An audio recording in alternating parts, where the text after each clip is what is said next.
Queridos, hoje nós vamos encerrar a sequência de estudos que nós começamos no primeiro domingo do mês de janeiro, o primeiro domingo do ano, que temos como título, afinal de contas, o que é ser presbiteriano. Mas antes de falar daquilo que nós já estudamos, eu gostaria de convidar você a abrir a palavra de Deus no texto da palavra do Senhor. Deixa eu só achar aqui, que eu coloquei numa Bíblia aqui online.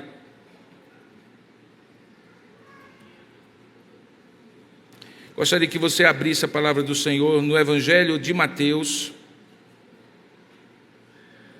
capítulo 22. Mateus, capítulo 22, do verso 15 ao verso 22. E você vai entender por que é que eu estou pedindo para que você leia comigo primeiro esse texto.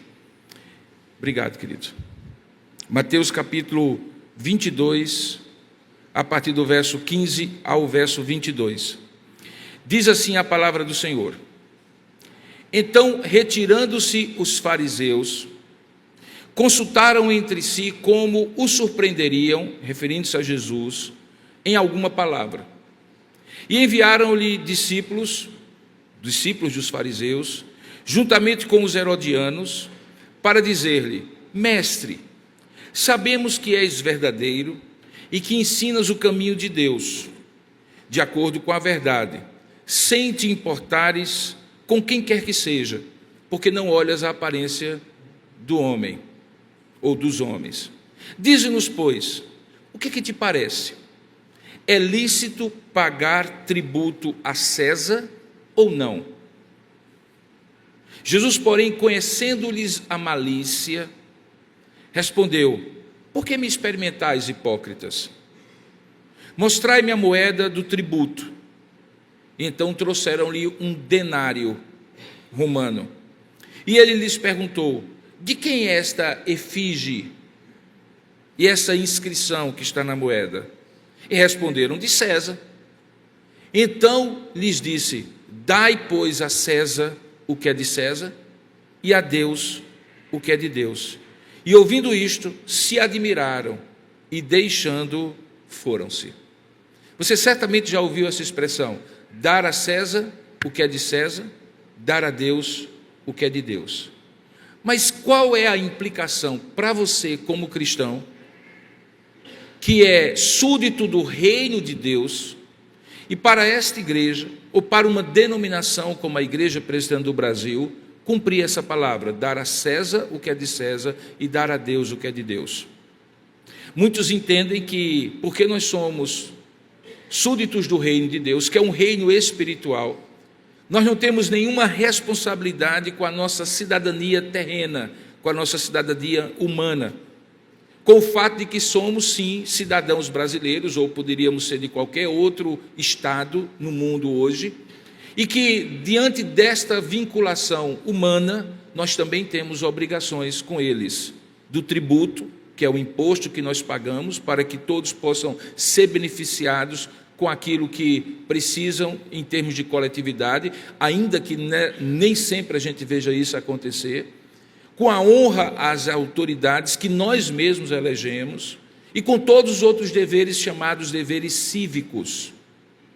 Alguns pensam que a igreja, por ser uma instituição espiritual na sua essência, não precisa, por exemplo, cumprir suas obrigações e ter uma inscrição, ter um CNPJ, declarar o imposto, mesmo que seja imune por preceito constitucional, que talvez não tenha a obrigação de ter, por exemplo, esses extintores aqui, que são regulação do corpo de bombeiros para qualquer instituição humana, inclusive uma igreja. Muitos entendem de uma maneira um tanto tortuosa que nós não temos absolutamente nada a ver com o serviço militar, seja ele obrigatório ou voluntário, porque quem quiser que sirva ao país, nós cristãos não.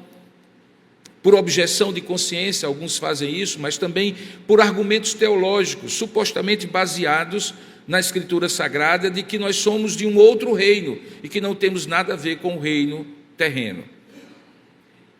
Os desdobramentos e implicações dessa visão, ao longo de 2000 anos da história do cristianismo, acabam por mostrar uma igreja, muitas vezes, pendendo entre dois extremos. O primeiro extremo é o extremo da alienação completa.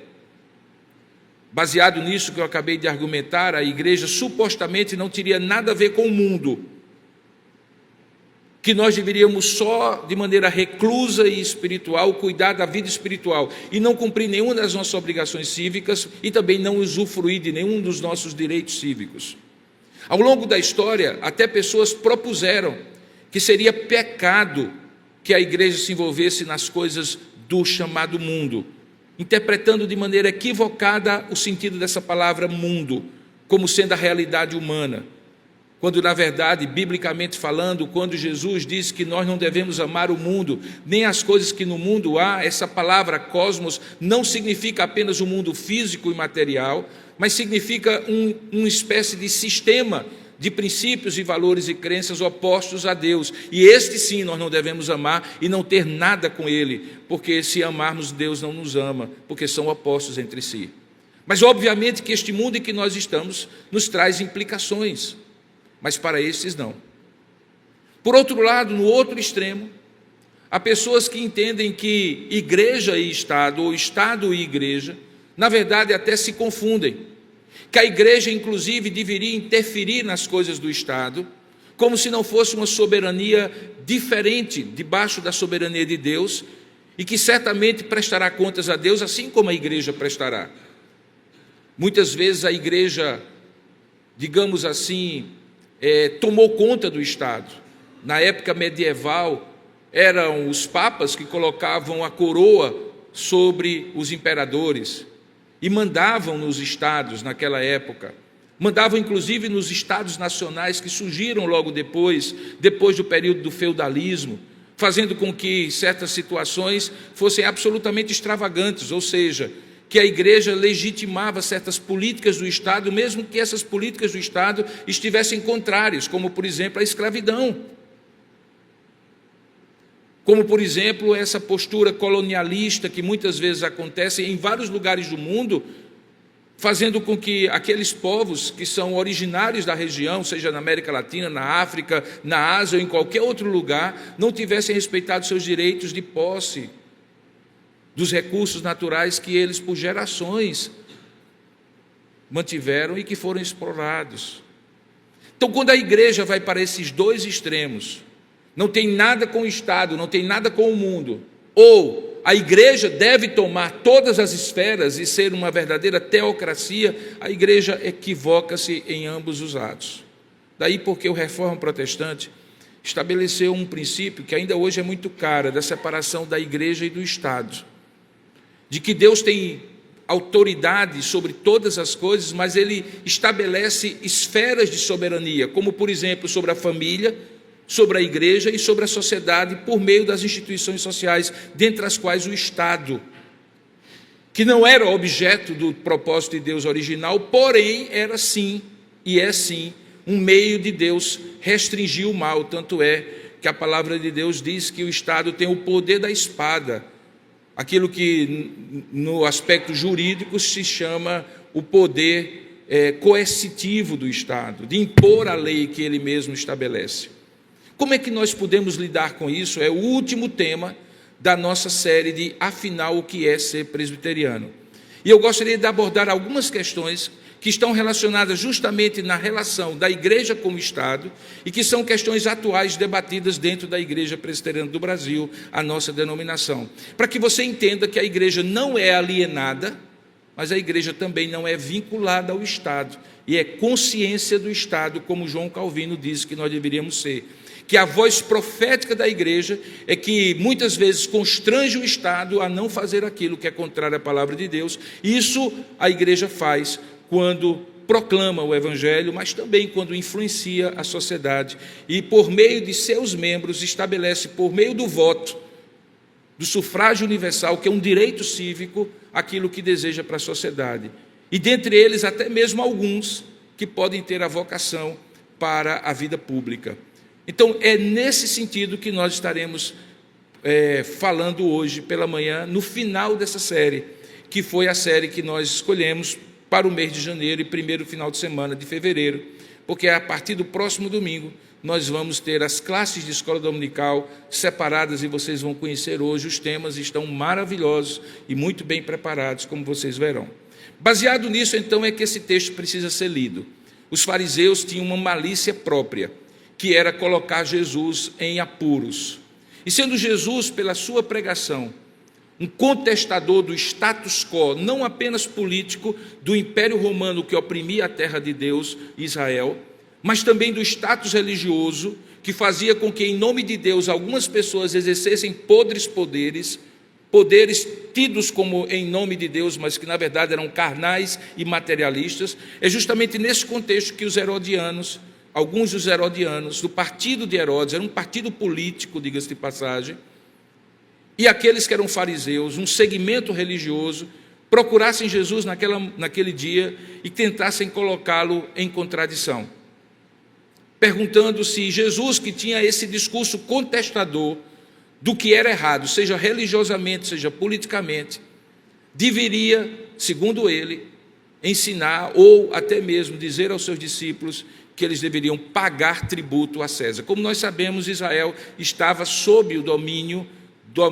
do Império Romano. Havia sido dominado pelos gregos anteriormente, havia sido dominado pelos persas, pelos babilônicos, pelo menos por quase 1000 anos, mais ou menos 800 anos para ser mais exato. Israel não sabia o que era ter o seu próprio governo. E nessa sequência havia um sentimento, sem dúvida alguma, de muita revolta contra os poderes externos que dominavam sobre o seu povo. Um deles, e o mais forte, era justamente o Império Romano. Então, quando Jesus houve esse questionamento de que se o tributo deveria ser pago a César, o imperador romano, ou não, Jesus, de maneira muito sábia, pergunta qual era a moeda que eles usavam no dia a dia, e era o denário. O denário era uma moeda comum, que todos usavam, e, portanto, todos precisavam se vincular a ela, por razões econômicas. E quando Jesus estabelece isso, pergunta logo depois de quem era a efígie, a cara, e de quem era a coroa da moeda, a efígie e a inscrição. E como toda moeda que circulava dentro do Império Romano, havia uma efígie, uma cara do imperador César, e havia uma inscrição que variava, mas todas elas vinculavam aquela moeda ao império. E obviamente a resposta não poderia ser outra. Eles responderam: é a César. De quem é a efígie? É de César. De quem é a inscrição? É de César. Quem regula a circulação dessa moeda é César.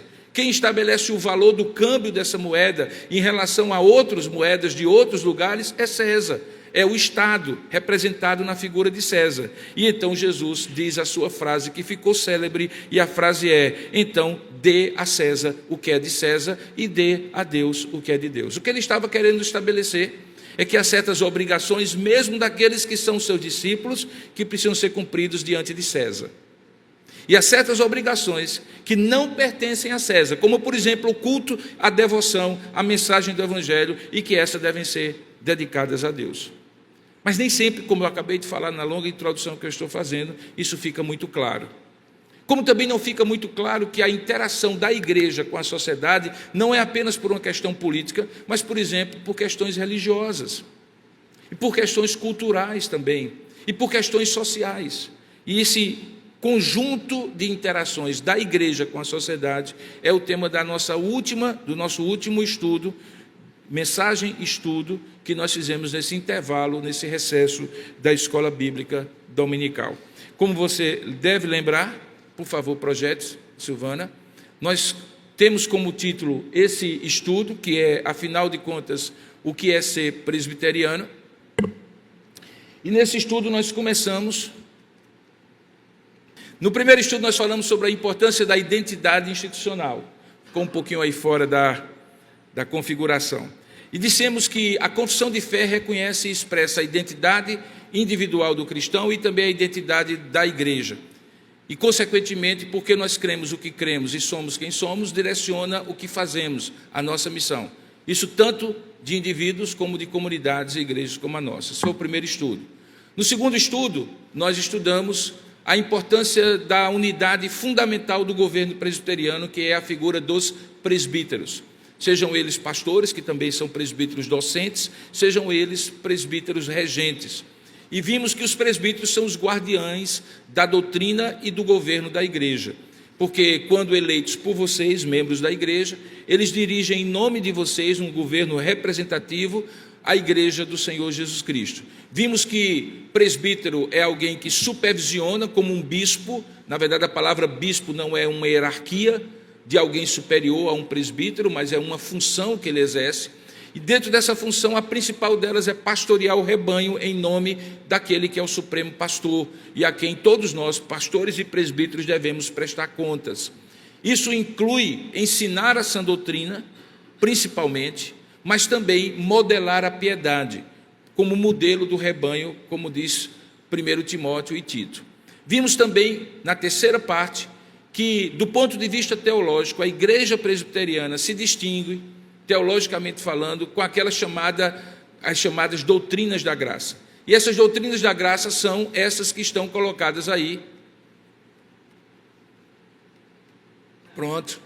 Que tem um acróstico, e por isso a primeira foto que você viu é de uma tulipa, porque na primeira letra de cada uma delas em inglês se cunhou esse espécie de acróstico tulip, que significa que nós cremos que o homem todo e todo homem é pecador, chama-se depravação total, que Deus escolhe alguns para si, para conhecê-lo, para adorá-lo e para servi-lo, que a esses que Deus escolheu, ele enviou o seu Filho Jesus Cristo para morrer para a remissão dos seus pecados, a chamada expiação limitada, que ao fazer isso, ele, por meio da pregação do Evangelho, traz uma graça que é irresistível, de modo que aquele que é escolhido e por quem Jesus morreu não resiste ao chamado do Evangelho, porque muitos são chamados, mas poucos são escolhidos, e esses que são escolhidos vêm, e uma vez vindo, eles são preservados por Deus e conseguem perseverar na sua fé até a volta de Jesus Cristo. Esse é o distintivo teológico. No último domingo, nós falamos que se nós cremos dessa maneira, isso influencia o nosso culto. O culto cristão, especialmente o culto presbiteriano, ele se estabelece a partir de dois princípios. O primeiro deles é que o culto deve ser para Cristo. O culto é cristocêntrico. Não é para homenagear pessoas, não é para nos fazer sentir bem, embora certamente nos sentimos bem na presença de Deus, mas é principalmente para Cristo. E este culto cristocêntrico é exercido com aquilo que chamamos de princípio regulador do culto. E o que é o princípio regulador do culto? É que, além de Cristo ser o centro, a forma como ele deve ser adorado está normatizado pela Escritura. Deus não apenas disse quem ele é, se revelou, mas também disse como ele deve ser adorado. E como ele deve ser adorado está na Escritura Sagrada, de modo que cada elemento do culto, como por exemplo esse em que nós estamos, ele só pode ser inserido no culto se tiver a autoridade da Escritura Sagrada. A Escritura Sagrada claramente diga que se deve orar, que se deve louvar, que se deve pregar o Evangelho, que se deve consagrar ofertas piedosas para o serviço do Senhor, e isso é o que nós chamamos de elemento fundamental do culto. É claro que temos circunstâncias, o horário do culto, se é 9 horas ou 10h30, Deus não regula isso, é uma questão de bom senso. Se eu uso uma tecnologia como essa ou não, é uma questão de bom senso. Se eu toco com um instrumento ou outro, é uma questão de bom senso. Essas coisas são chamadas circunstanciais e a igreja tem poder de regular. Mas a igreja não pode colocar no culto aquilo que contraria a Escritura Sagrada. A igreja, por exemplo, não pode orar pelos mortos, porque a Escritura Sagrada diz que orar pelos mortos não está autorizado, primeiramente porque eles não ouvem, não veem e nada podem fazer pelos vivos. Que nós devemos orar exclusivamente a Cristo e não em nome de Cristo a ninguém mais, que não precisamos de outro intercessor nem outro mediador a não ser Cristo, que os nossos louvores devem ser baseados na sã doutrina e não criarmos músicas e melodias e letras principalmente que destoem da teologia que está na Escritura Sagrada. Portanto, existe no culto de Deus o centro que é Cristo e, além do centro que é Cristo, também o princípio regulador que estabelece como Deus deve ser adorado. Tudo isso foi até o domingo passado. E nesse domingo nós estamos falando sobre as grandes questões presbiterianas, e eu digo presbiterianas que afetam a igreja presbiteriana, que a igreja presbiteriana está envolvida em discussões nos seus concílios, em documentos, em tratados, em livros, em debates, em qualquer outra circunstância, e que envolve justamente a relação da igreja com a sociedade, como eu falei na longa introdução. Como vocês verão, será virtualmente impossível que eu trate de todas essas grandes questões. Somente uma delas já seria suficiente para os meus 30 minutos, no máximo 40 minutos de fala. Mas eu gostaria de expor todas elas para vocês, mostrando no que a igreja tem debatido nos últimos tempos. E eu divido ela em 4 questões. A primeira dela, as chamadas relações interinstitucionais, ou seja, as relações entre a igreja e outras instituições. E a principal delas tem sido a questão da Igreja Presbiteriana do Brasil com a maçonaria. Relações intereclesiásticas. As relações intereclesiásticas são diferentes, específicas em relação às relações interinstitucionais. Por quê? Porque institucionais são referentes a todas aquelas, sejam cristãs ou não. E as intereclesiásticas têm a ver com as relações que a igreja tem com outras igrejas. Como você deve saber, por exemplo, na Santa Ceia, nós dizemos que todos aqueles que são convidados a participar da ceia são aqueles que foram batizados em uma igreja genuinamente evangélica. O que é que significa isso diante dessa quantidade enorme de igrejas? Então, existem outras denominações que nós chamamos principalmente igrejas neopentecostais, com as quais a igreja presbiteriana não reconhece a legitimidade como verdadeiramente uma igreja evangélica, e você talvez precise saber disso. Mas mesmo entre as igrejas, denominações reformadas, presbiterianas, nós temos níveis de relacionamento diferentes e até não temos relação, muitas vezes, com algumas. De vez em quando você deve assistir na televisão ou na internet, ou algum escrito chega de chamadas igrejas presbiterianas que têm práticas teológicas e éticas contrárias à Escritura Sagrada. E você diz, mas eles também são presbiterianos? São, originalmente, mas em algum momento da história abandonaram a ortodoxia, tanto teológica como ética, e a Igreja Presbiteriana do Brasil não tem mais relação com essas denominações. E outras a gente tem relação plena, de modo que um pastor que venha daqui, sai daqui e vá para aquele outro país, ele é recebido como se fosse membro de lá originalmente. Além dessas 2 questões relacionais, temos também questões chamadas teológicas, como, por exemplo, a questão da subscrição confessional.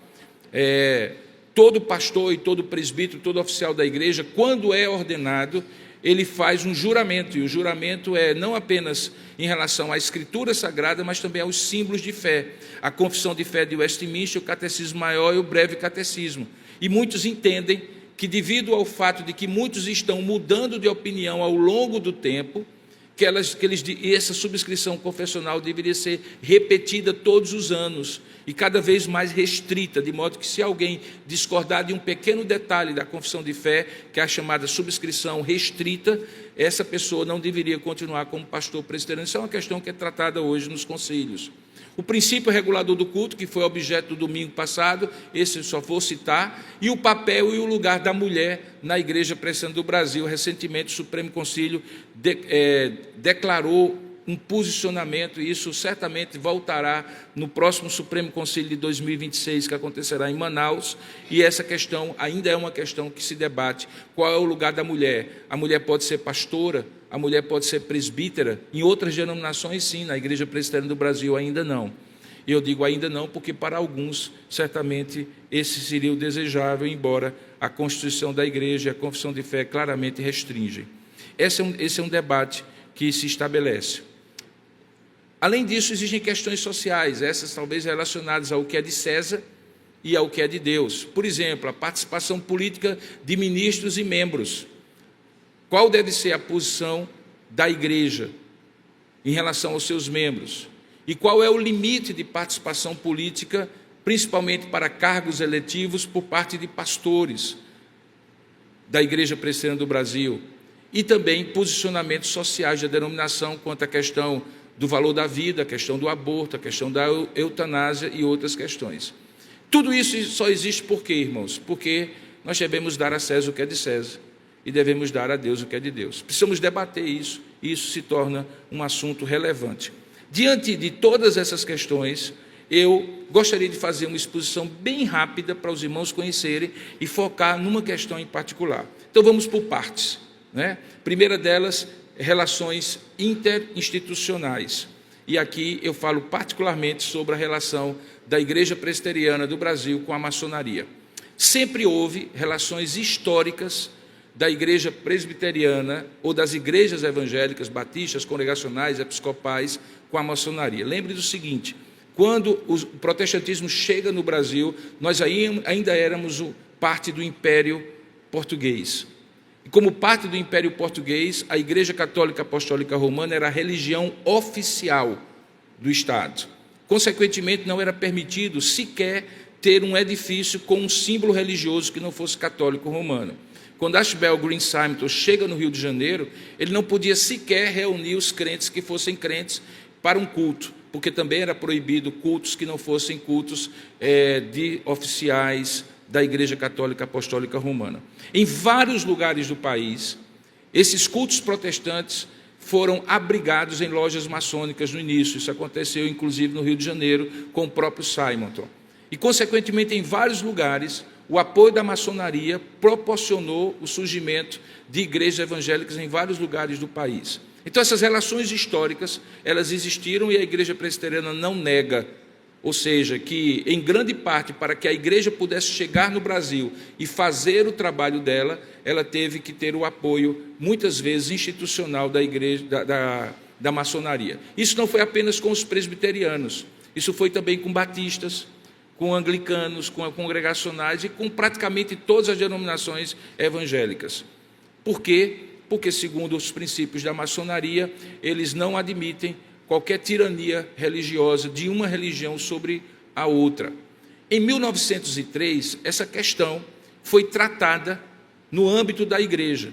E a partir dessa questão tratada, chamada questão maçônica, a Igreja Presbiteriana do Brasil se dividiu na sua primeira divisão e surgiu a chamada Igreja Presbiteriana Independente, que hoje ainda existe como denominação. A grande questão maçônica era a questão de fundo dessa divisão, porque aqueles que eram da igreja, que depois se tornou Igreja Presbiteriana Independente, não admitiam que a igreja ainda tivesse relações institucionais com a maçonaria, e saíram da Igreja Presbiteriana do Brasil e formaram a Igreja Presbiteriana Independente.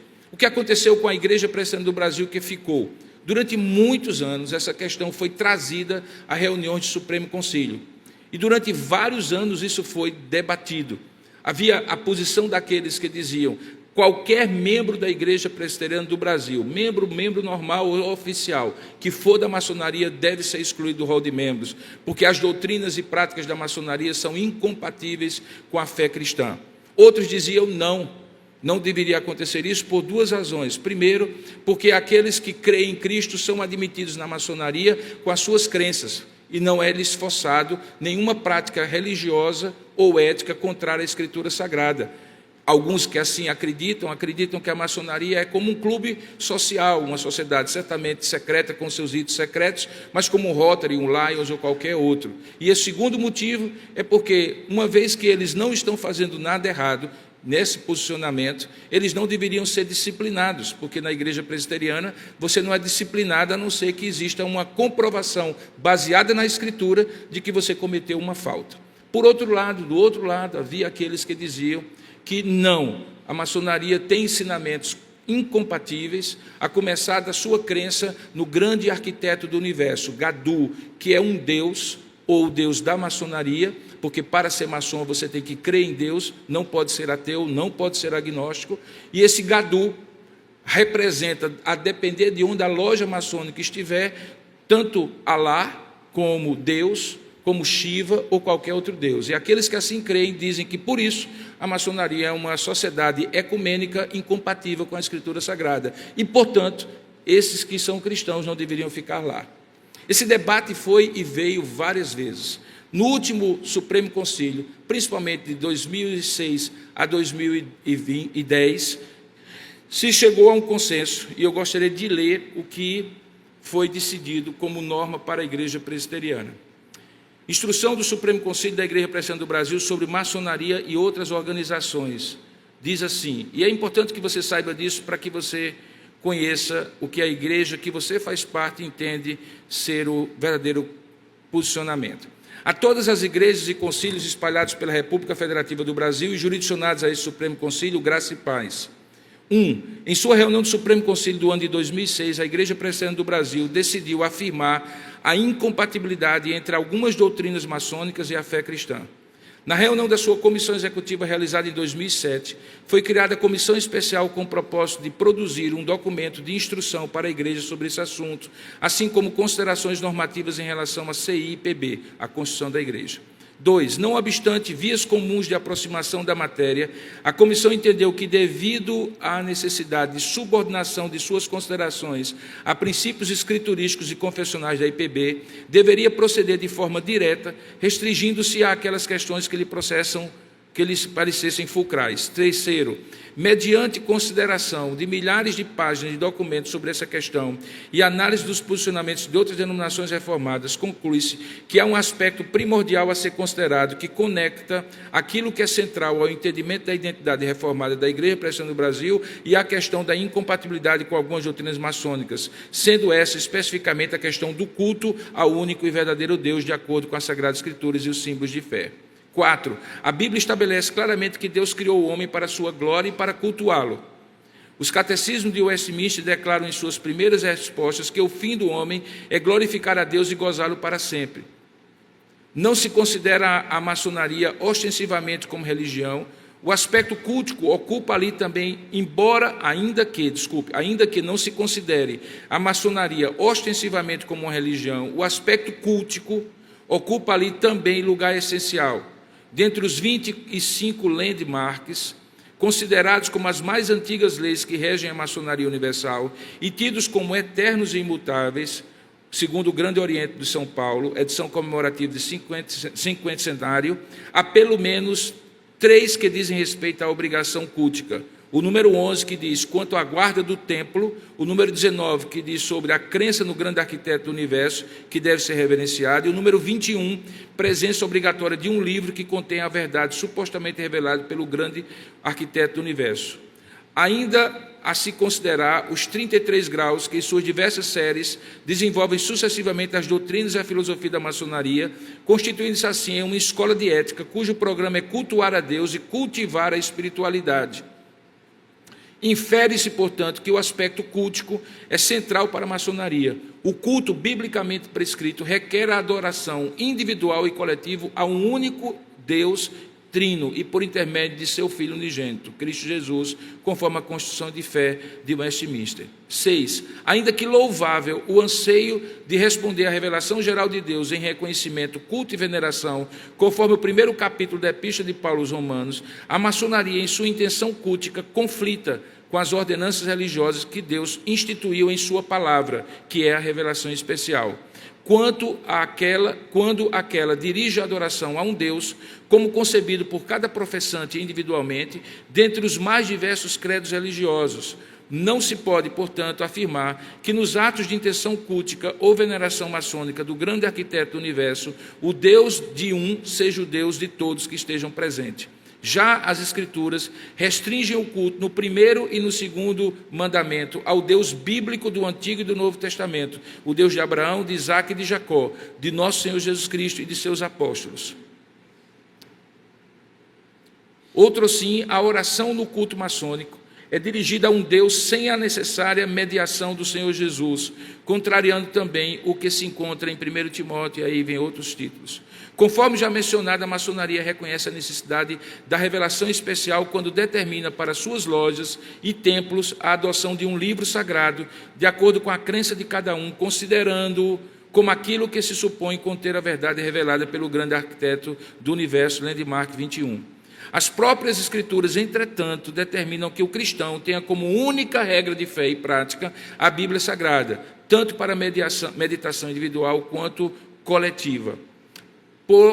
Postas essas premissas que evidenciam a incompatibilidade sobre falada, constitui falta tipificada no caput artigo 4º do Código de Disciplina da IPB, a efetiva participação em atos cultos que não sejam dirigidos ao Deus verdadeiro e único, por intermédio de Jesus Cristo, seu unigênito Filho, e que não adotem a Bíblia Sagrada como livro exclusivo de revelação de Deus. Observe-se que a falta ora tipificada é de foro externo, conforme preceitua o artigo 1º do Código de Disciplina, portanto, sujeita à vigilância e observação da igreja. A correção dessa falta opera-se nos termos do referido diploma legal, que é a Constituição da Igreja, o Código de Disciplina, cabendo a cada concílio, no exercício da jurisdição, tratar de cada caso. Nada obstante, em consonância com a palavra de Deus, com seus símbolos de fé e suas resoluções, o Supremo Concílio resolve, primeiro, manifestar o reconhecimento de que na história da IPB e ainda hoje tem havido e existem muitos irmãos crentes, fiéis e operosos que muito contribuíram para a IPB, os quais, não sentindo haver a incompatibilidade sobrefalada, mantiveram relação ativa com a Igreja e com a maçonaria. Tal reconhecimento coaduna com o espírito de ensino bíblico quanto ao trato de honra que devemos dar uns aos outros, como irmãos, conforme exposto no Catecismo Maior. Não obstante, o presente entendimento quanto à obediência ao segundo mandamento, que é o que foi mencionado, determinar que qualquer ação de quaisquer dos crentes da igreja que tratem da matéria, dos concílios da igreja, das cortes da igreja, só seja efetivada mediante espírito de brandura e que os conselhos ou presbitérios procedam com zelo e cautela, exortando e admoestando, conforme o ensino da Escritura Sagrada.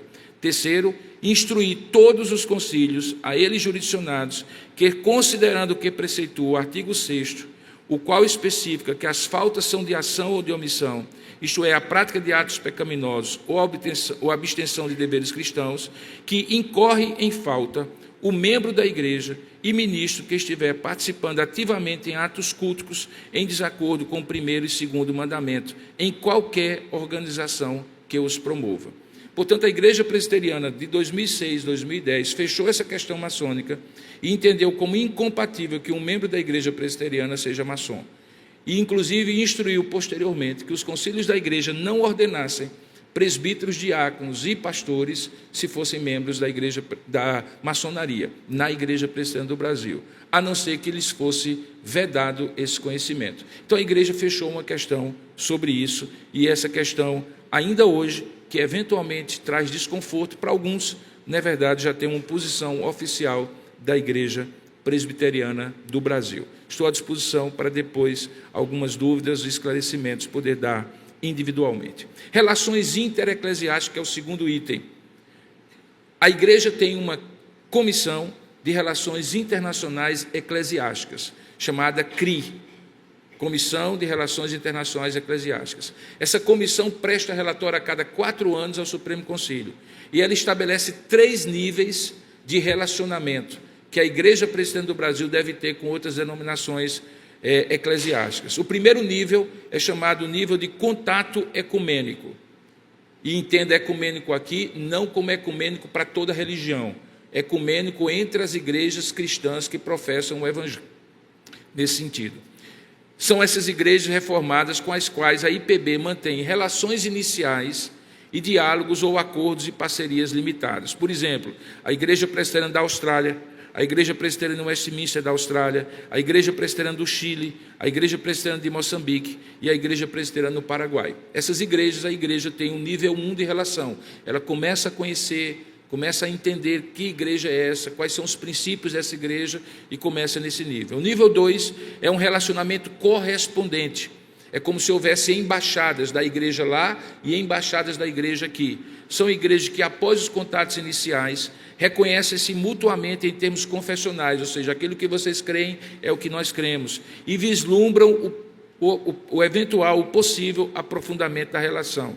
Nós temos esse posicionamento, esse relacionamento correspondente com a Igreja Presbiteriana de Angola, com a Igreja Presbiteriana Bíblica dos Estados Unidos, com a Igreja Presbiteriana da Coreia, com as igrejas reformadas libertadas da Holanda.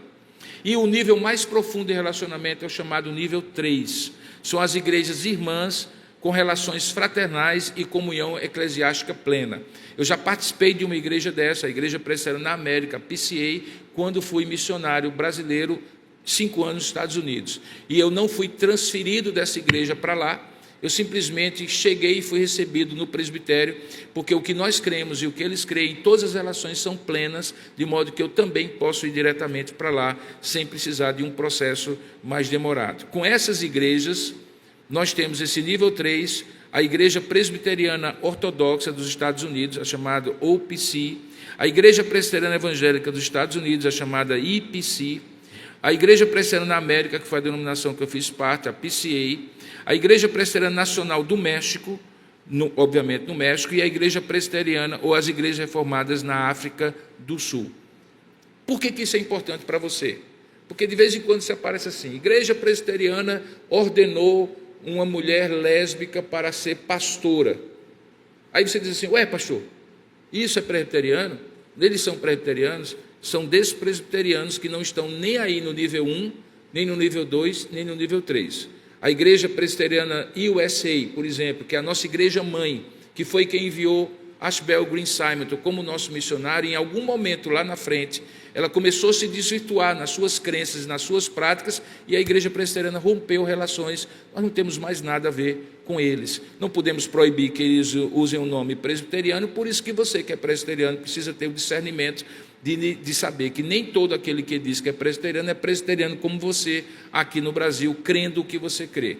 Eu sei que alguns irmãos aqui são de denominações outras, vieram da Igreja Batista, da Igreja Congregacional, da Igreja Episcopal. Deixa eu dizer, essas mesmas lutas de nos distinguir com daqueles que estão se desviando do Evangelho e das práticas de Deus, os congregacionais, batistas, anglicanos e outros tantos também enfrentam, porque infelizmente esse é o espírito desse século, um espírito inclusivista que relativiza a Escritura e que faz muitas vezes uma infidelidade à sua história, à sua tradição, e infelizmente isso também acontece quando outras igrejas presbiterianas fazem isso.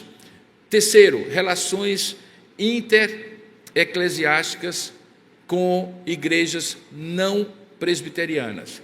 Recentemente, a Igreja Presbiteriana, em vários Supremos Concílios, estabeleceu um princípio, e aqui é bom que você entenda isso, que institucionalmente, igreja para igreja, denominação para denominação, nós não reconhecemos como igreja genuinamente evangélica as igrejas Verbo da Vida, Universal do Reino de Deus, Mundial do Poder de Deus e a Congregação Cristã do Brasil. Nós não estamos dizendo que não há crentes lá e que eles não são verdadeiramente salvos e regenerados.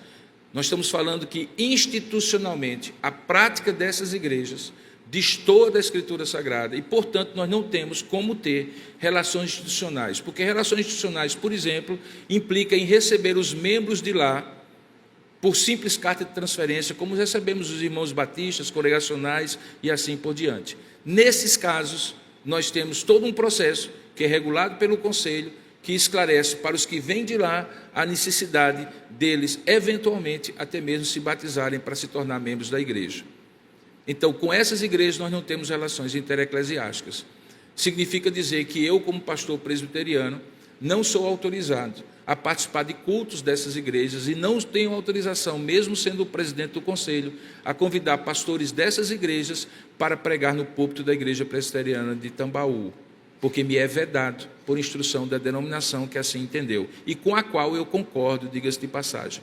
É claro que nós podemos pegar essa decisão e tornar essa decisão uma decisão extremamente antipática e até mesmo cruel do ponto de vista da caridade cristã. Por quê? Porque é possível que alguém baseado nisso diga assim, então todos os crentes dessas igrejas não são crentes. Não é isso que a denominação disse, não é isso que a IPB está dizendo. A IPB entende que em todos os lugares em que Cristo for pregado, em algum momento e alguém for crido, essa pessoa é salva em Jesus Cristo. Talvez precise escolher melhor a congregação local onde vai adorar a Deus. Talvez precise até considerar a possibilidade de sair de onde está e ir para uma igreja que continue pregando o Evangelho, continue tendo uma prática ética que seja compatível com a palavra de Deus. Algumas dessas igrejas aí têm algumas dificuldades do ponto de vista teológico e doutrinário, que estão relacionados com a teologia da prosperidade, com a confissão positiva, com a crença em maldição hereditária e outros pensamentos que são contrários à Escritura Sagrada. E nós não podemos dizer que isso é bíblico. E se não podemos dizer que isso é bíblico, então não podemos ter relações intereclesiásticas plenas. não significa dizer que não exista alguém lá que é crente. Eu diria que existem muitos crentes nessas igrejas, porque Deus age livremente, o Espírito de Deus sopra de onde vem, nós não sabemos, para onde vai, nós não sabemos, mas todas as vezes que é o Espírito que sopra, conduz a Cristo e conduz à Escritura, para que ninguém diga assim, não, foi o Espírito que me diz, mas algo contrário à Escritura, algo contrário a Jesus Cristo. Então, com essas igrejas nós não temos relação sobre com essas igrejas. Por outro lado, nós também não temos relação intereclesiástica com aquelas igrejas que eu mencionei anteriormente, que mesmo sendo reformadas, são igrejas liberais, que não creem mais na Escritura Sagrada, por incrível que pareça, que não creem mais na Escritura Sagrada como única e suficiente regra de fé e prática, apesar de serem chamadas ou se autodenominarem de igrejas, que não creem no nascimento virginal de Jesus Cristo, que não creem nos milagres, que não creem na ressurreição. Eu não sei mais o que é que elas creem, mas elas não creem em nada disso, apesar disso continuam sendo igrejas, mas nós as consideramos liberais. E uma das características delas é que elas têm uma visão ecumênica totalmente ampla. São tão ecumênicos ao ponto de acreditar que todos os caminhos levam a Deus. Uma dessas denominações aqui no Brasil, com a qual nós rompemos relações, saiu da Igreja Presbiteriana do Brasil, por isso é a chamada Igreja Presbiteriana Unida, uma denominação. Por favor, não confunda com a Igreja Presbiteriana Unida em São Paulo, que é uma igreja presbiteriana, inclusive muito próxima do Mackenzie, pastoreada por um querido colega chamado Reverendo Roça Guimarães Lopes, a igreja mais antiga dentre os presbiterianos, desconsiderando a Igreja Presbiteriana Independente que saiu de lá. Essa Igreja Presbiteriana Unida não é uma igreja local, é uma denominação que tem congregações, principalmente, salvo engano, na Bahia, no Espírito Santo e no Rio de Janeiro. Com essa denominação nós não temos relacionamento algum. E, por fim, as chamadas questões mais teológicas. Subscrição confessional, que é aquela ideia de que exista um compromisso formal com aquilo que eu creio, de tal maneira que eu possa e deva subscrever o que eu creio.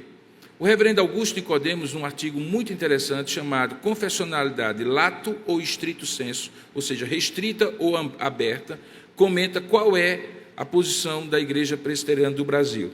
Ele diz que, em primeiro lugar, as palavras estrita e ampla não são os melhores termos para descrever as duas visões em jogo no debate sobre a subscrição. Essa terminologia que vem do século XIX.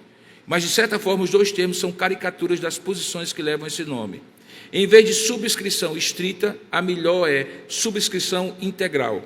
E podemos substituir a expressão subscrição ampla por subscrição do sistema de teologia, que será abreviada como subscrição do sistema ao longo do texto. Ele diz que subscrição estrita ou integral leva em conta a pergunta citada acima. E qual é a pergunta? É a pergunta que cada pastor, cada presbítero, cada diácono precisa responder na sua ordenação, que é a seguinte pergunta: você recebe e adota sinceramente a confissão de fé e os catecismos dessa igreja como contendo o sistema de doutrina ensinado nas Sagradas Escrituras? E o oficial deve dizer: sim, eu subscrevo. Significa dizer que ele entende que os catecismos de Westminster, a confissão de fé, de maneira muito clara e mais saudável possível ao homem, conseguiram sistematizar o que está na Escritura Sagrada. Essa é uma subscrição estrita. Portanto, a Igreja Presbiteriana do Brasil subscreve, por seus ministros, pastores, presbíteros e diáconos, uma subscrição estrita, não ampla. A subscrição ampla seria aquela que diz: não, eu não subscrevo integramente. Por outro lado, sustenta que subscrevemos um sistema de doutrina que não é definido especificamente, não é de Westminster, está contido na confissão de fé, mas também em outros lugares e assim por diante. Portanto, essa posição da Igreja Presbiteriana do Brasil é muito clara. Nós subscrevemos os sistemas de fé que estão estabelecidos em Westminster, são chamados símbolos de fé e está na Constituição da Igreja. Você diz assim, mas isso não é coisa muito complicada, só para pastor e presbítero saber? Não. Todas aquelas doutrinas que nós falamos nos domingos anteriores, elas estão contidas, expostas e sistematizadas na Confissão de Fé de Westminster. Se você não crê, consequentemente, você vai ter problemas em entender o que é o culto, o princípio regulador do culto, você vai ter problemas em entender as doutrinas da graça, você vai ter problemas em entender outras coisas, e a igreja se torna, então, uma espécie de coxa de retalhos, em que você crê de uma forma um pouquinho aqui, crê uma forma de um pouquinho ali, e assim por diante. Portanto, a subscrição confessional da igreja é estrita. O princípio regulador do culto eu não vou tratar, tratamos domingo passado, e o papel e o lugar da mulher na IPB. Recentemente, a Igreja Presbiteriana do Brasil estabeleceu claramente qual é o papel e o lugar da mulher. Em 2012, desde 2012, a Comissão Executiva do Supremo Conselho permitiu que mulheres, naquela época, pregassem na igreja, desde que o fizessem em caráter excepcional, sob a autoridade do pastor e sem que tenham sido ordenadas para o ministério. Mas em 2013 essa decisão foi questionada, embora também reafirmada. Na reunião do Supremo Conselho de 2014 foi questionada a competência da Comissão Executiva para decidir sobre essa matéria, e isso foi revisto. Em 2018, o Supremo Conselho da Igreja Presbiteriana declarou que só é permitido que mulheres preguem em situações excepcionais, sejam estas na ausência de oficiais, pastor, presbítero e diácono, e apenas sob a supervisão de um pastor. E na mesma decisão, o Supremo Conselho reafirmou a proibição da ordenação feminina a qualquer ofício, pastoras, presbíteras ou diaconisas, e proibiu que mulheres ordenadas em qualquer outra denominação pregassem na Igreja Presbiteriana do Brasil.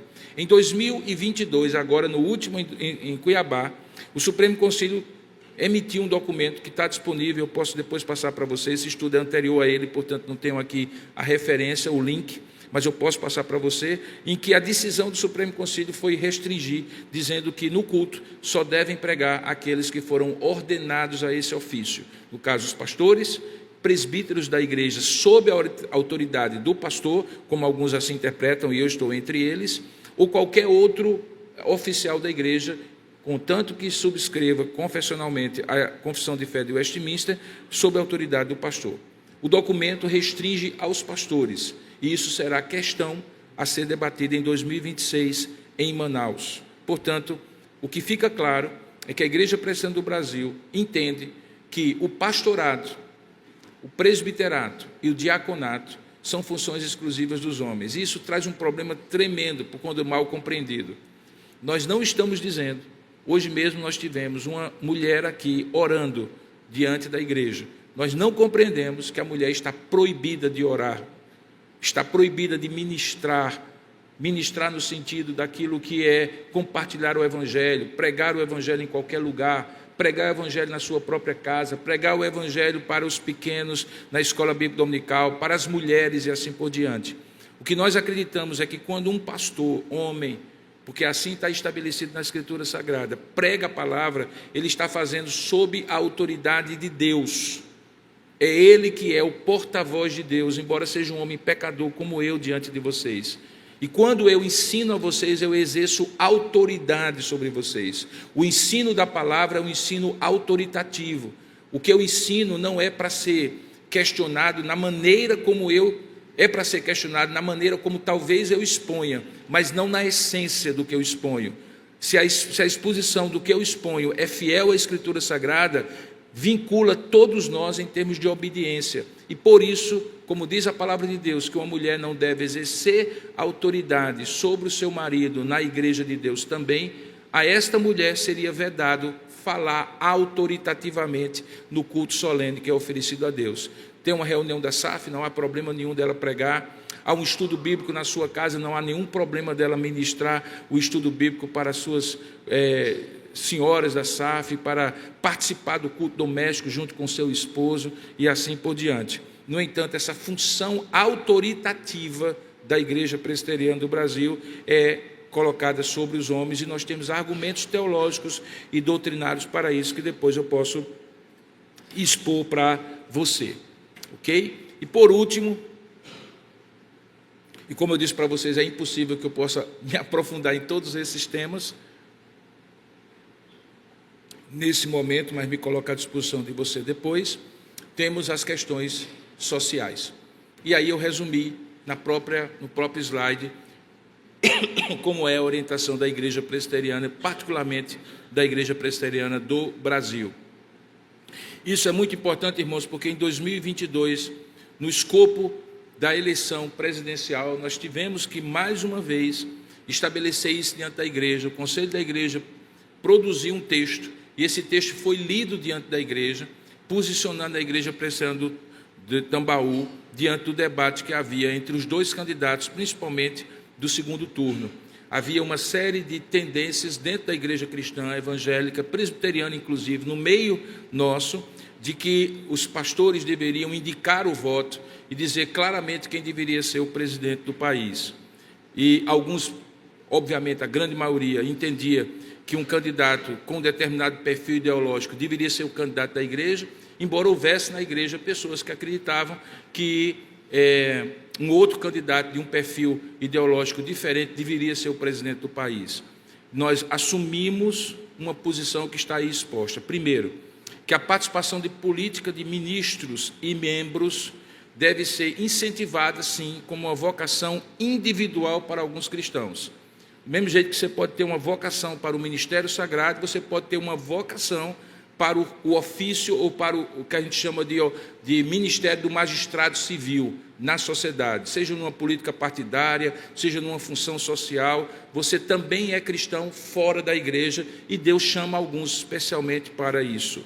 Mas como vocação individual, é você e Deus. A igreja ora por você, a igreja lhe incentiva, a igreja lhe apoia, a igreja lhe orienta, mas a igreja, como instituição, não toma partido. Segundo, não deve haver adesão institucional a qualquer partido político ou candidato. Por óbvio, as pessoas inteligentes vão compreender que quando a igreja traça um perfil ideológico, político, espiritual, teológico, você deve pegar os candidatos que estejam à disposição e tentar encaixar nesse perfil. E aquele que estiver mais próximo desse perfil é o que você deve votar. Mas isso é da sua consciência, do seu voto livre. Eu não tenho aqui um curral eleitoral, eu tenho um rebanho de ovelhas. E eu tenho que respeitar a sua capacidade crítica de ver o que eu prego e encaixar o candidato que estiver disponível. Se os candidatos são ruins de um lado ou do outro, a culpa não é minha, é nossa. Inclusive do aspecto de não termos capacidade de produzir pensamento político crítico no meio da igreja, que de repente levante vocações dos nossos jovens para que eles se dediquem a isso. O que eu mais gostaria do mundo não era que o Brasil tivesse um presidente presbiteriano. O que eu gostaria mesmo era que o Brasil tivesse um homem temente a Deus, ou uma mulher temente a Deus, que fosse jungida, vinculada à Escritura Sagrada, e sendo presbiteriano ou não. Se fosse presbiteriano seria muito melhor, por óbvio, mas se não fosse, contanto que ele fosse fiel à Escritura Sagrada e exercesse o seu ministério, que é ministério, como presidente, como deputado, como senador, como juiz, seja o que for, de acordo com as Escrituras Sagradas. Mas isso como vocação individual, que eu estimulo, que eu incentivo, que eu oriento, que eu oro para que aconteça. Mas como instituição, eu não posso criar a igreja como uma dependência de um partido político. Porque o partido político tem outros interesses, sabe, irmãos? Ora, ele atende ao que você deseja, amanhã ele não atende, e você fica com as calças na mão, dizendo assim, e agora? Como é que eu vou fazer se o partido agora decidiu de uma outra forma que é contrária à Escritura Sagrada? Porque político é político. Político não é a arte do ideal. Político é a arte do possível. Nós estamos vivendo em outro programa, é o programa ideal. E qual é o programa ideal? É o programa do reino de Deus. Então, existe uma incompatibilidade, muitas vezes, da vocação política com a vocação cristã. E um político que é cristão, ou um cristão que é político, tem um grande desafio, talvez até maior do que o meu, que é como viver nesse ambiente em que o ideal nem sempre é possível, só é possível o que é possível, dentro das articulações políticas, e mesmo assim não vender a sua fé. Por isso que eu costumo dizer que aquela ordenação de Paulo aos Romanos, capítulo 14, de que nós devemos orar e nos submeter a todas as autoridades, nós deveríamos levar mais a sério, principalmente em relação aos nossos irmãos, para que eles possam ter sabedoria de exercer o seu ministério. Os posicionamentos sociais de denominação, esses sim, não dependem de partido político, são nossos. Existem cartilhas, livros, links, sites da Igreja Presbiteriana do Brasil que dizem claramente que a IPB se opõe à prática e à legalização da prática do aborto, entendendo que a vida inicia-se na fecundação. E na cartilha da Igreja Presbiteriana, apesar de existir 3 excludentes de punibilidade, de culpa, da legislação odierna, do Código Penal, o único caso de aborto considerado pela Igreja Presbiteriana como permitido é o chamado aborto terapêutico, quando fica claro que a continuação da gestação possivelmente levará à morte da gestante. E o princípio ético por trás é que uma mulher que já é vida plena deve ser preservada na sua integridade, mesmo que eventualmente esse aborto precise acontecer numa condição extrema, não aquela que simplesmente porque a mulher corre risco de saúde sério, as pessoas aí fora justificam como uma condição para o aborto. Aqui é levado muito a sério essa exclusão e o documento que você pode ter acesso deixará isso muito claro. A denominação entende que a proibição de manifestação contrária ao homossexualismo, homossexualidade, como você queira falar, fere a liberdade religiosa e a liberdade de expressão garantida pela Constituição brasileira. Nós entendemos, e particularmente eu entendo, que como um cidadão, a prática sexual de alguém não deveria ser critério de discriminação para que ele tenha menos direitos ou mais direitos do que qualquer outra pessoa, como cidadão. Como crente em Cristo, eu entendo que essa prática é pecado, como outras práticas são, adultério entre heterossexuais também é pecado, e que, de alguma maneira, precisa ser ensinado na igreja. E entendo que, da igreja, por conta do princípio da liberdade religiosa e liberdade de expressão, eu e qualquer outro pastor tem pleno direito de ensinar a sua congregação de fé sobre isso. Crê, quem quiser, quem não quiser, crê de outra forma, não há problema nenhum, por isso nós vivemos numa democracia. A Igreja Presbiteriana entende que proibir isso, usando de qualquer meio do Estado, da mídia ou de qualquer outro lugar, é manifestação contrária, que fere a liberdade religiosa e liberdade de expressão garantida pela Constituição brasileira. Não significa dizer que nós vamos fazer uma cruzada contra quem tem prática sexual contrária à nossa. Significa apenas que nós ensinamos sobre aquilo que a Bíblia ensina e deixamos que as pessoas tenham a sua formação de juízo de valor, porque isso é uma característica clara do presbiterianismo. O presbiterianismo não tutela a consciência das pessoas, não manipula a consciência das pessoas. Nós ensinamos e deixamos para os crentes que o Espírito de Deus convença e para aqueles que não são crentes que o Espírito de Deus alcance e converta.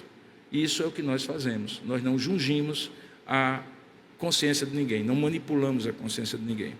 Queridos, dentro daquilo que foi o meu maior poder de síntese possível, eu tratei de todos esses longos assuntos e cada um deles, como eu falei, mereceria um estudo em particular. O que é que eu quero concluir com isso?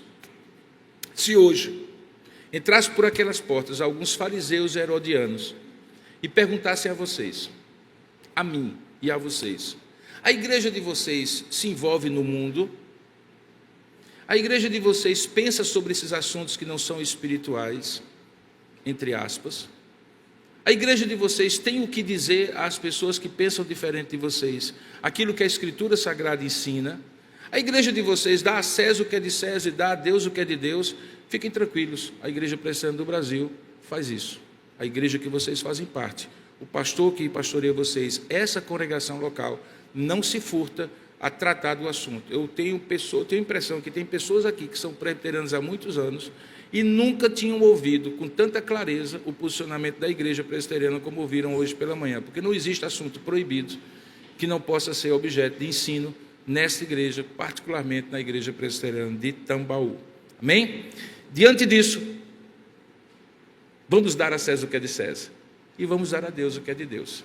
A Deus o nosso culto, a nossa devoção, a nossa confissão de fé, a nossa proclamação do Evangelho, a nossa missão, o nosso envolvimento social como cidadãos, e vamos dar a César, vamos dar a Deus isso e vamos dar a César os nossos impostos, os nossos deveres civis, os nossos deveres cívicos, a oração pelas autoridades, a submissão às autoridades e, acima de tudo, a consciência de que quem reina no trono do universo é Deus, que aqueles que reinam nos palácios e nos tribunais são passageiros, e Deus na história ordena, na verdade, o propósito dele para a humanidade e para o seu povo. Que Deus nos abençoe.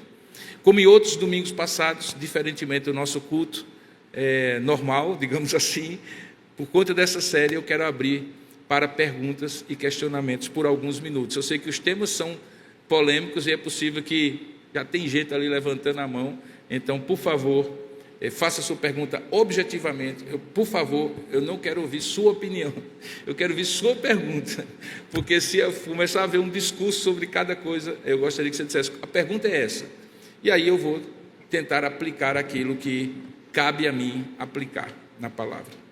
Claro que vai ser um curto espaço de tempo, e outras dúvidas que surgirem podem ser dirimidas depois. Tem uma pessoa aqui, viu, Valdemar, que pediu lá a palavra logo no começo. Chega até ali, Alberto. Vamos para você primeiro, que pediu primeiro, depois aqui.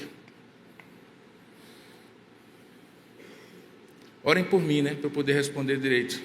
Só com relação a Eclesiastes, você não falou sobre a Igreja Católica.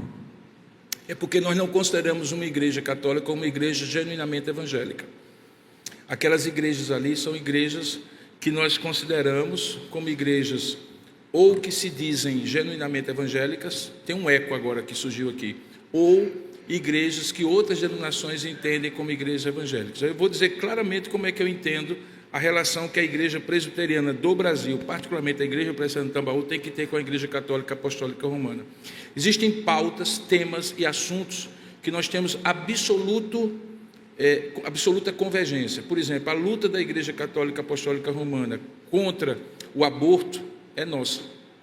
E nesse ponto, se precisar subscrever um documento dizendo que nós somos contra, meu nome estará lá ao nome de qualquer padre, qualquer bispo, qualquer arcebispo. É uma questão comum. Francis Schaeffer, um filósofo cristão, chamava de cobeligerância. É quando você tem pautas comuns com outras coisas, com outras denominações ou instituições, mesmo que você não concorde com tudo que ela crê. Mas se por acaso, na próxima procissão da Penha, o bispo chegar para mim e dizer assim: reverendo, nós somos todos irmãos, vocês são irmãos afastados, participem conosco, traga a sua turma, vamos todo mundo fazer a procissão da Penha. Aí eu vou dizer assim: arcebispo, me desculpe, eu só adoro ao único Deus que se encarnou em Jesus Cristo. Ele é o único cabeça da igreja e, portanto, ele me proíbe de fazer isso, e como servo de Deus eu não posso fazer aquilo que o meu rei proíbe. Então, existem coisas que nós podemos considerar que estão cristãs e com as quais eu vou subscrever. Recentemente, eu fui convidado para participar de uma mesa redonda, que não era redonda, né? As mesas redondas normalmente são quadradas, com um espírita, um católico e eu como representante evangélico, para tratar sobre a questão do aborto. E eu disse assim: eu posso participar, não tem problema nenhum, eu posso participar. Não era um culto eu não poderia, não é um culto, eu vou participar. Mas ficou claro que mesmo num tema como esse, existem diferentes interpretações. Por exemplo, o espírita não crê que se deve fazer aborto para não atrapalhar o processo kármico de reencarnação. Se você perguntar a um espírita: por que você é contra o aborto? Ele vai dizer assim: porque atrapalha a reencarnação. Na medida em que você deixa que uma pessoa viva, essa pessoa que teria pecados ou karmas a pagar na sua encarnação presente, ela deixa de fazer, e ela não migra espiritualmente, ela não evolui espiritualmente. Esse é um ponto, por exemplo, que me faz dizer assim: eu também sou contra aborto, mas não por causa disso. Então, todo o tempo você tem que fazer recortes dizendo assim: eu sou contra, sou a favor, mas eu vou dizer por que eu sou contra, eu vou dizer por que eu sou a favor. Mas é exatamente isso que a gente faz quando pensa diferentemente dos outros, porque quando a gente pensa com alguém igual, a gente não precisa fazer esse recorte. Mas quando você está envolvido com outras pessoas, você tem que dizer assim: eu creio, mas creio por isso e não por isso. Mas não é assim que a gente faz, não é assim que a gente faz na vida de um modo geral, em outras questões. Não, eu concordo com você, mas não por essa razão, por essa outra. A igreja também precisa, porque ela não está alienada do mundo, ela precisa estar no mundo, ela é enviada pelo mundo e ela tem que ser sal da terra e luz do mundo.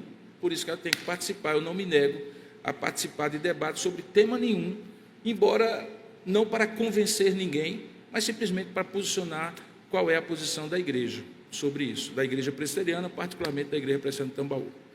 Espero ter respondido. Ah, não, você já está pegando na banguela, de um e duas, não posso também falar isso não, porque é politicamente incorreto. Você está aproveitando o embalo.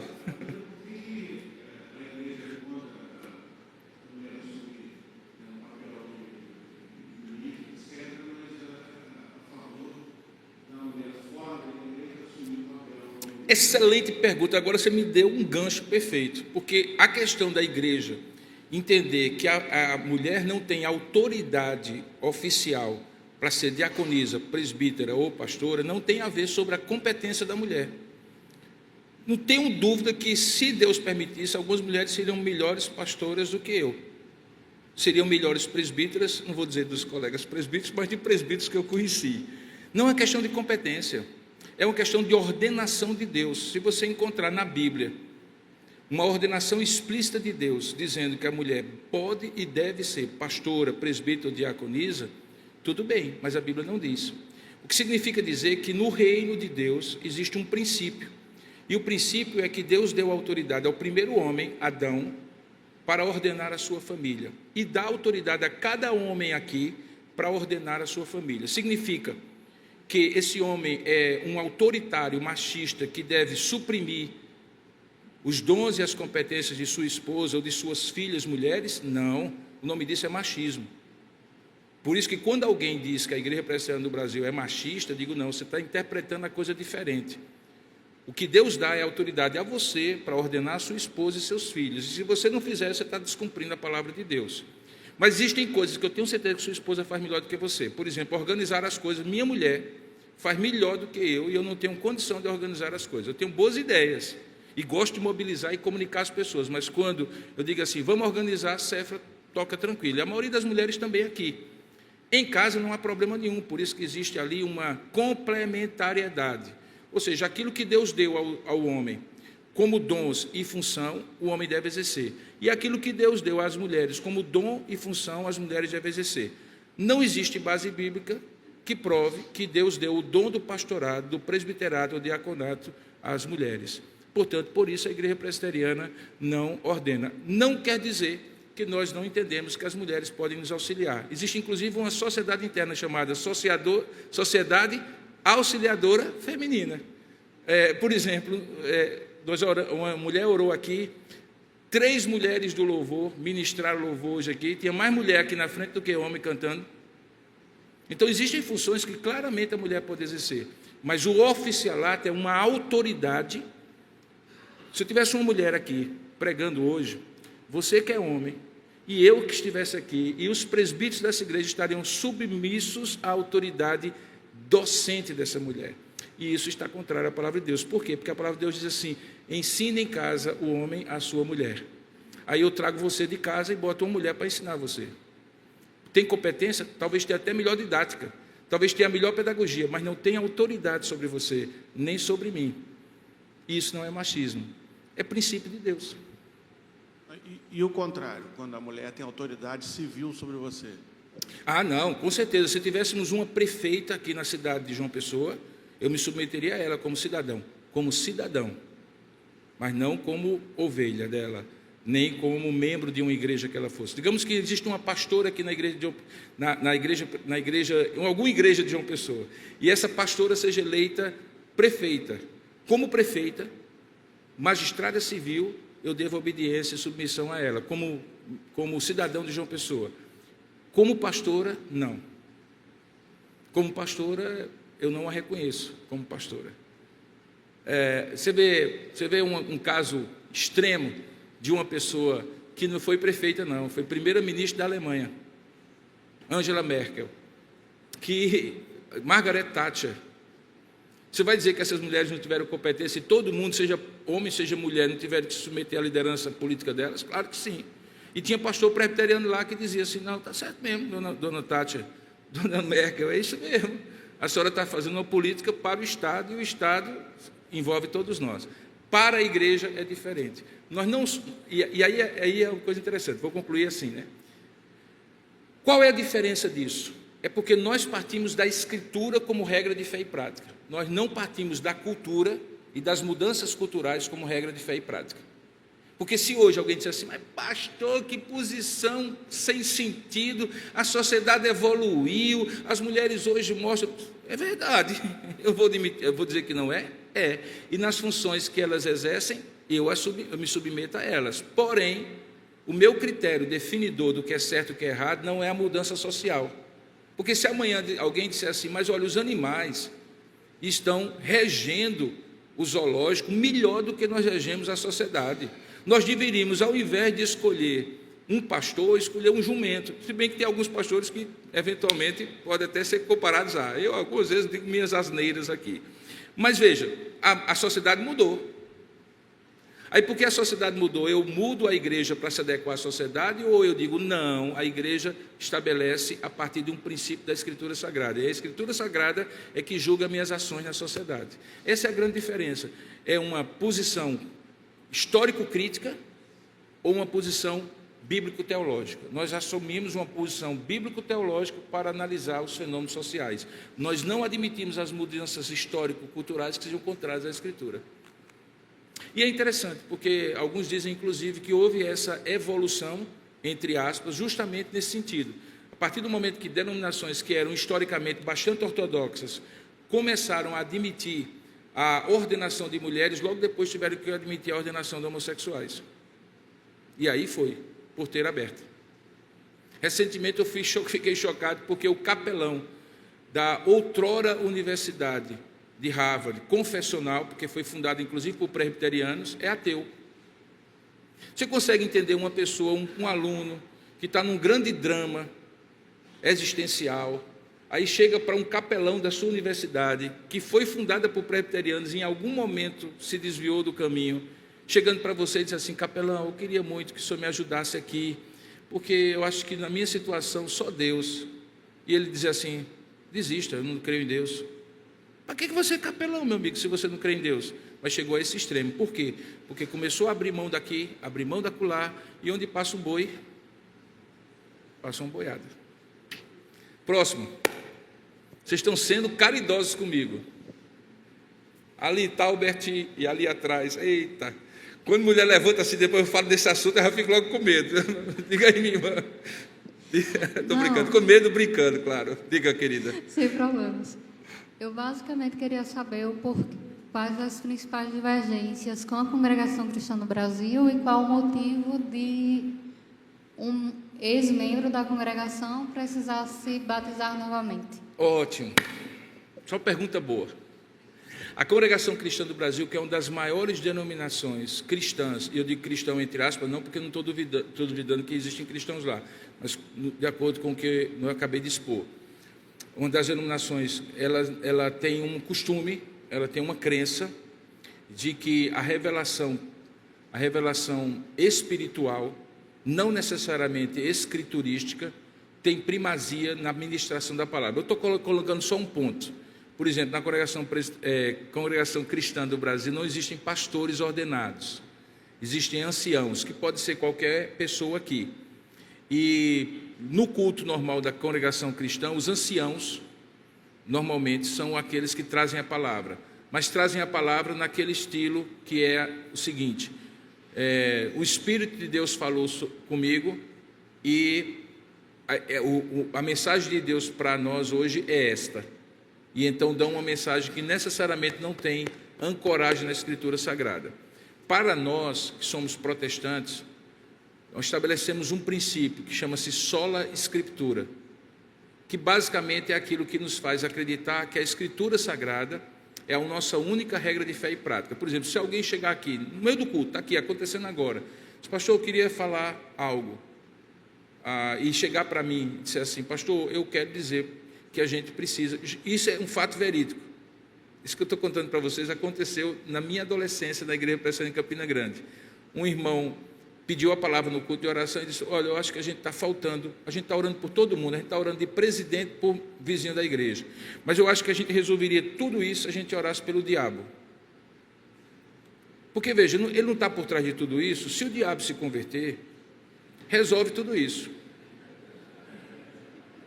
Agora imagine se esse irmão chegasse assim, irmãos, eu tenho uma palavra, eu não estou dizendo que isso acontece lá na congregação, eu até disse que aconteceu numa igreja presbiteriana, alguém que tolamente chegou com isso. Por quê? Porque o pensamento dele, o sentimento dele, a subjetividade dele está como absoluta. Mas a minha subjetividade, o meu pensamento, o meu sentimento não pode estar absoluto. Tudo que eu prego precisa estar amparado na Escritura. Se não estiver amparado na Escritura, pode estar certo ou pode estar errado. Se estiver amparado pela Escritura, estará certo. Se não estiver amparado pela Escritura, estará errado. Então, por isso que esse é o grande princípio. a Congregação Cristã do Brasil não subscreve o pensamento da sola escritura. Esse é o ponto inicial. Aí o que acontece? Quando alguém vem da Congregação Cristã do Brasil, via em regra, nós temos inclusive membros aqui da igreja, que estão presentes aqui, que poderiam dar esse testemunho. Quando começam a entender a Escritura Sagrada, a eles é ministrada a Escritura Sagrada, via em regra, essas pessoas eram assim: agora eu estou entendendo o que é ser cristão, agora eu estou entendendo o que é a Escritura Sagrada, agora eu estou entendendo que aquele batismo que eu recebi, ele não teve validade, porque eu não cria naquilo que baseava o batismo. Porque o que baseia o batismo, o que dá fundamento ao batismo, não é quem faz o ofício do batismo, não é o sacerdote ou o pastor. O que dá certeza de que aquele batismo foi legítimo é se ele for feito em nome do Pai, do Filho e do Espírito Santo, com alguma quantidade de água e de acordo com a doutrina correta do batismo. Essa é uma razão, por exemplo, que o batismo na Católica Romana também não é aceito por nós. E por que não é aceito por nós? Porque quando nós somos batizados na infância, como eu fui batizado na Igreja Católica Romana, era para que eu não morresse pagão e não fosse para o limbus infantum, que é o purgatório das crianças. Porque no batismo católico romano, o batismo salva. Na Bíblia Sagrada, o batismo não salva. O batismo é a expressão visível da salvação, no caso de adultos. Então, por isso que eles também precisam ser batizados, depois de verdadeiramente instruídos na Escritura Sagrada. Agora, o que eu tenho percebido em vários lugares por onde eu tenho pregado no Brasil, é que grupos inteiros de irmãos da Congregação Cristã do Brasil, 50, 60, 100, igrejas, inclusive, estão sendo plantadas somente e exclusivamente para acolher esses irmãos, porque eles estão saindo em grandes grupos quando começam a perceber a palavra sendo pregada. E por que está acontecendo hoje? Por conta do advento da internet. Muitos de vocês, alguns de vocês, por exemplo, chegaram na igreja presbiteriana de Tambaú porque começaram a assistir os nossos cultos, ou então porque começaram a assistir uma pregação de Augusto Nicodemos ou de Hernandes Dias Lopes. E antes não havia esse acesso. Aí quando alguém diz assim, já recebi várias pessoas dizendo assim: o senhor é da igreja do pastor Hernandes? O senhor é da igreja do pastor Augusto? Eu digo: eles são meus pastores auxiliares, porque eles estão me auxiliando bastante, né? E eu ainda tenho a vantagem que eu não preciso remunerá-los. Eles são meus pastores auxiliares, eles estão ajudando bastante, porque onde chegam, aí o senhor é da igreja? Então vem para cá. E aí acontece isso. Então, no caso da Congregação Cristã do Brasil, eu tive pregando recentemente numa igreja em Sorocaba, interior de São Paulo, que tinha um ancião, um ex-ancião da Congregação Cristã do Brasil, estava sentado ali, que estava com um grupo de 15 pessoas, que ele tinha uma reunião com essas pessoas, onde não se estudava a Bíblia. E quando ele começou a reconhecer a fé reformada, ele começou a colocar a Bíblia nessa reunião de oração que tinha. E começou a fazer as coisas baseadas na Escritura. Aí os outros começaram a ser despertados. E em algum momento eles chegaram e disseram assim: vamos começar uma igreja. Ele disse: não, começar uma igreja não, nós vamos para uma igreja que prega a palavra. E aí vieram para a igreja presbiteriana de Sorocaba, onde hoje eles se congregam e estão sendo discipulados para o batismo. Porque já se convenceram que o batismo que eles receberam, embora tenha sido sincero, não foi baseado na Escritura Sagrada. Eu espero ter respondido. Mais detalhes eu estou à disposição. A última pergunta, querido. Tem uma no Zap, mas eu estou sem celular aqui.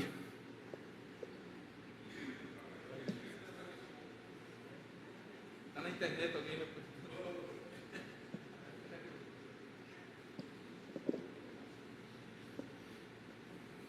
Vamos ver se eu consigo responder, né? Se não for um hater. Olha só, é certo participarmos da missa do 7º dia ou 30 dias por pessoas familiares mortas? Não, não é certo. Simples assim. Por quê? Eu posso explicar.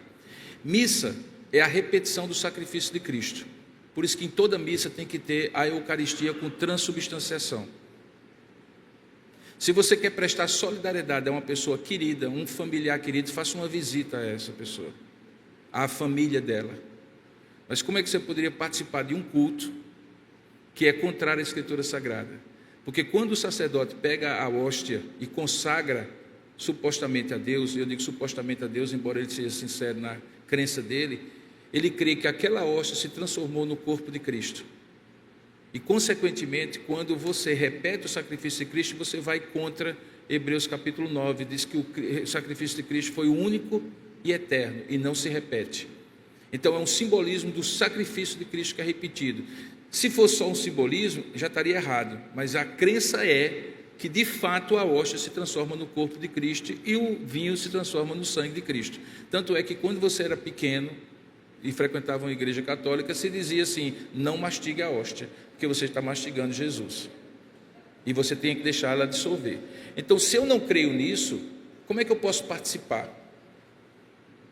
Se eu venho, digamos, nós temos nossos convidados aqui, que eventualmente podem não ser evangélicos, mas você vem e participa porque você não sabe, e de repente descobriu alguma coisa aqui que você não concorda, você não volta. Mas quando você já sabe, você vem a primeira vez? Não. Se você crê diferente, você não participa de um culto em comum, porque você está em comunhão com esse culto. Então, por isso que eu não participo eu participei de uma. Agora eu estou me lembrando, eu participei de uma. Eu era seminarista, minha avó paterna faleceu, e meus tios, são todos católicos romanos, ou eram naquela época, e eles disseram assim: você é seminarista? Tinha um orgulho, né? Eles não entendiam bem o que era ser seminarista evangélico, mas eles disseram assim: tem um orgulho de ser o primeiro neto que é seminarista e tal. E aí eles disseram assim: você quer participar do culto, da missa de corpo presente de vovó, de sua avó? Aí eu orei e pensei assim: eu participo com uma condição, é se o padre me der a palavra. Aí o padre, coitado, resolveu me dar a palavra. Aí aquela missa se transformou num culto evangélico, porque eu preguei o evangelho ali por uns 30 ou 40 minutos, não para minha avó que já estava morta, mas para todo mundo que estava ali. Eu não sei se alguém espalhou para outros, nunca mais eu fui convidado para a missa nesses termos. Então, só por isso é que eu participei. Hoje eu não participo mais. Ok. Talbert, você tem uma pergunta, vai ser a última. As outras a gente responde, que ainda tem a posse dos meninos que acabaram de ser eleitos para o UCP. Não quero. Participei de uma conversa, uma discussão uma vez com alguns membros daqui da igreja mesmo, e um ponto ficou solto. Eu queria aproveitar para tentar amarrar e Eu não sei se o retorno aqui está ruim, mas eu não estou conseguindo entender. Acho que agora foi. Bom, em determinado momento eu participei de uma conversa, uma discussão com alguns membros aqui da igreja, um determinado ponto ficou solto. Eu queria aproveitar para tentar amarrar esse ponto com o senhor. Existe algum caso de estupro que justifique o aborto? Não. Eu lamento muito, embora a lei permita, a lei brasileira permita, mas eu lamento muito por conta da violência que somente a mulher que foi estuprada poderia explicar aqui na frente, se tivesse coragem de fazê-lo. Então, assim, quando eu digo não justifica, não é por insensibilidade àquele sofrimento, mas é porque um erro não justifica outro. Então, o erro de uma pessoa contra aquela mulher não justifica o erro dela de matar uma pessoa que já existe, porque nós cremos na vida a partir do momento da fecundação. Na verdade, recentemente, eu estive com uma pessoa que hoje é um homem de Deus e que foi fruto de um estupro. E já ouvi outras pessoas também. Então, a gente não sabe o que é que aquele ente que foi gerado, ele vai se tornar. E a graça de Deus é capaz de transformar uma desgraça numa grande graça. E é possível, então, que uma coisa abjeta, horrível como o estupro, de repente permita que uma vida venha a existir e que essa vida seja um instrumento de Deus para tantas bênçãos. Por isso que eu digo que, literalmente, não justifica, mas eu entendo muito o sofrimento de uma pessoa nessa circunstância. Tá? Queridos, vamos encerrar com uma oração. Depois do culto encerrado, a gente está à disposição para eventuais interações aí. Vamos orar juntos? Ó Deus amado e querido Pai, em nome do Senhor Jesus, nós queremos colocar todos esses assuntos tão difíceis, tão desafiadores, que nós acabamos de ministrar hoje, É possível, Pai, que em alguns nós não tenhamos plena concordância, tenhamos dúvidas ainda, mas é possível também que a melhor atitude seja de se submeter ao crivo da Tua Escritura. Que aquilo que puder ser provado pela Tua Escritura, ainda que seja contrário ao nosso sentimento, ao nosso pensamento, que essa Escritura valha mais do que o nosso pensamento, o nosso sentimento, a nossa opinião. Por isso nos ajuda cada vez mais a sermos crentes de Bereia, daqueles que foram louvados pelo apóstolo Paulo, por serem capazes de ouvir tudo, examinar as Escrituras e reter o que é bom. Que essa igreja cada vez mais tenha essa capacidade crítica de ouvir tudo e reter o que é bom, de acordo com a Tua Escritura Sagrada. Pois é assim que nós te oramos, em nome de Jesus. Amém. Queridos, esses 5 estudos já estão disponíveis no nosso aplicativo, na íntegra, tanto os slides como os vídeos, e você pode consultá-los, reassisti-los e participar conosco, assim como outros materiais. Nós vamos nesse momento proceder o nosso ofertório.